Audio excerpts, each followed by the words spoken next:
How we doing, everybody? Welcome back to another episode of Getting Jiggly. I'm Will, and today we're breaking down the People's Choice Top 10 for February of 2026. This is a series where we look at the data from Pub Meeple to see which games the community is actively ranking as the highest in the hobby right now. This month, we're seeing some fascinating shifts in the mid-tier rankings, and a legendary title pushing its way back to the top 10. So let's get in with the countdown. At number 10, and new this month, is Clank Catacombs. In this game, players navigate a dungeon that is built dynamically as you play, drawing and placing tiles whenever you move on an edge. On your turn, you play out your entire hand of cards to generate movement, attack power, and skill points to buy better cards for your deck. The core tension is managing the clank mechanic, which forces you to add cubes of your color to a bag, and when the dragon attacks, cubes are drawn, and if yours is pulled, you take damage. You must balance the greed of exploring deeper for high-value artifacts against the very real threat of dying before you can escape the dungeon. Why it's in the top 10? This title has earned its spot in the top 10 through sheer replayability. The modular board ensures that no two games feel the same, preventing the strategy from ever feeling solved or repetitive. The community constantly praises it for its ability to blend legitimate deck-building strategy with high thematic, push-your-luck moments that create great table presence. At number 9, and down 2 spots, is The Elder Scrolls Betrayal of the Second Era. This is the massive cooperative RPG experience utilizing premium neoprene mats and weighted poker chips. Players build highly customized characters, allocating experience points into very specific skill trees so they can modify their dice pools. During combat encounters, players maneuver their character chips on a hex grid, managing the different mobs and flanking them. The primary puzzle revolves around your cooldown management. You have to carefully spend your magicka and stamina, deciding when to burn your most powerful skills, and when to hold back, as resting is limited and encounters are grueling. Why is it in the top 10? It maintains a top 10 position because it offers one of the deepest character building systems available in a tabletop game. Players appreciate the persistent campaign experience that doesn't require destroying components or a dedicated dungeon master. The premium production value and the high tactical weight of the combat make it a standout for groups looking for a long-term lifestyle game. Re-entering at number 8, we have Dune Imperium. This is the pioneering hybrid of deck building and worker placement. On your turn, you must play a card to send an agent to a location, gathering resources or influence. However, any cards you retain in your hand are used at the end of the round for purchasing power, so you can buy better, stronger cards from the market. This creates an agonizing choice for every turn. Furthermore, players are constantly managing their military strength, deciding how many troops to commit to a conflict phase at the end of each round to secure vital victory points and resources. Why is it in the top 10? The original game returns to the top 10 because many players still consider it the most elegant iteration of the system. Without the added layers of the standalone sequel, the economy is incredibly tight and player interaction is fiercely competitive. With the inclusion of its established expansion, it remains a highly refined, perfectly balanced experience that continues to see consistent play. At number 7, and up 2 spots, is Galactic Cruise. So in this, players are acting as, corporate directors running a space tourism company. The game utilizes a robust worker placement system and a network building system all wrapped up in one. You place workers to acquire blueprints, construct shuttle components, and build destinations in orbit. The core puzzle is logistic timing. You must assemble a shuttle and stock it with specific luxuries for your guests' demands. Then, perfectly time your launch to maximize points before an opponent claims your intended route. Why is it in the top 10? This game has climbed the ranks by offering a heavy, crunchy Euro experience wrapped in a highly appealing and vibrant aesthetic.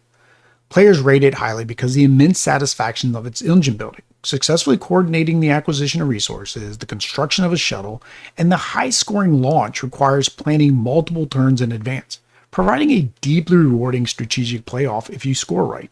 Sticking at the number 6 spot, we have Brass Birmingham.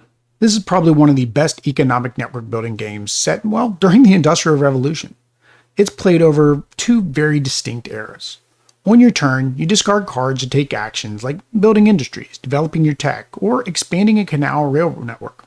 The defining tension lies in the shared economy. To build an advanced structure, you often consume coal or iron produced by your opponents, and then you rely on them to utilize your beer to score your tiles. Halfway through the game, low-level industries and canals are wiped from the board, forcing players to adapt and rebuild for the rail era. Why is it in the top 10? It's holding steady at the number 6 because it features masterful indirect player interaction. You're constantly trying to anticipate your opponent's movements. You're trying to capitalize on the infrastructure they build. The dynamic market ensures that no single strategy is always optimal, and successfully outmaneuvering the table requires constant tactical flexibility. Another game not moving this month is coming in at number 5, Speakeasy. This is the heavy management game set in the 1920s Manhattan Prohibition era. Players are trying to run illicit alcohol operations utilizing a complex action selection matrix. You assign workers to refine alcohol, transport it across the city, and upgrade your clubs to attract wealthy patrons. The primary mechanic is to manage heat.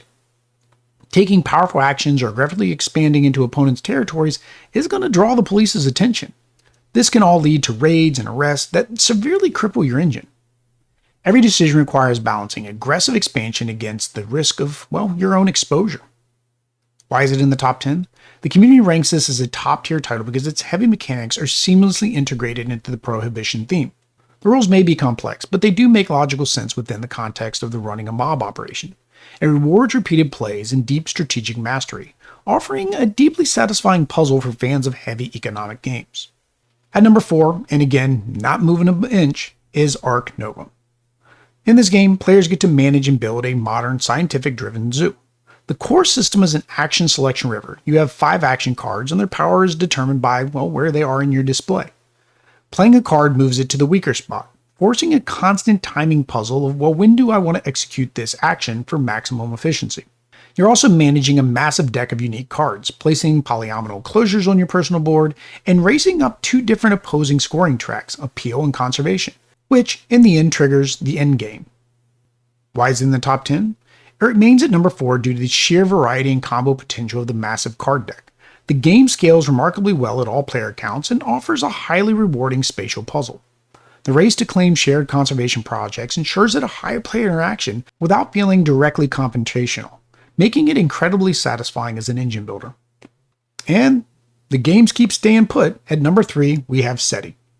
This is a heavy scientific grounded Euro game where players manage an interstellar space agency. The central mechanic is a rotating solar system board. As planets orbit, the cost and the feasibility of launching probes constantly changes. Players manage a multi-use hand of cards, deciding whether to play them for powerful events, tuck them for passive income, or spend resources to scan distant sectors for, alien signals. You must carefully balance the public funding, energy reserves, and your technological research. Why is it in the top 10? This title holds on to its top 3 position because it's deeply integrated in theme and challenging through its dynamic puzzle. The rotating board forces players to adapt to changing logistical realities, and the scientific accuracy of the cards and technologies resonates strongly with the community. It is a complex long-term planning game, but it rewards you with meticulous execution. And holding strong at number 2 is Dune Imperium. This is the standalone expansion that retains the core deck building and worker placement mechanics of the original, but it also introduces significant new tactical elements. Players utilize spies to infiltrate block spaces and fulfill logistical contracts for immediate resource injections. The combat phase is heavily escalated with the introduction of sandworms, which can double the rewards of a conflict but require specific setup to finally deploy. It also features a robust 6-player team mode that pits 2 factions against each other in a highly coordinated aggressive struggle for control. Why is it in the top 10? Players rate this near the very top because it successfully elevates the stakes of an already beloved system. The combat is more punishing, and the addition of spies mitigates the frustration of the block worker spaces. The epic scale of the team mode has also made it a staple for larger game nights, offering a deeply interactive and thematic experience. And of course, the king is still the king. Holding on at number 1 is the Castles of Burgundy. In this game, players take on the role of aristocrats building their estates. The core mechanic relies on rolling 2 dice, which dictate the actions available, drafting tiles from the central board, placing them into your personal hex grid, or selling goods. The strategy revolves around mitigation and combo building that you set up. Worker chips allow you to manipulate your die results, ensuring you always have a viable option. Placing specific tiles also instantly trigger bonus actions, allowing players to chain multiple moves together to rapidly complete districts and score points. Why is it in the top 10? Well, it's remaining at number 1 because it's widely considered a masterclass in game design. The mechanics are tight, rewarding, and constantly engaging. The special edition by Awakened Realms elevated the game's table presence with premium components, but it is the flawless, tightly balanced gameplay that keeps it firmly on the top of the community's rankings month after month. So that concludes our top 10 highest ranked games for February. Some heavy economic management systems, some deep exploration into space. These rankings show that, it's an incredibly strong lineup of games. So let me know in the comments, do you see any major releases on the horizon that could shake up this top 10 list for next month? Also, if you want to make sure that your games get featured in the top 10, make sure that you rank your games at the end of the month on Pub Meeple. Until next time, guys. Peace.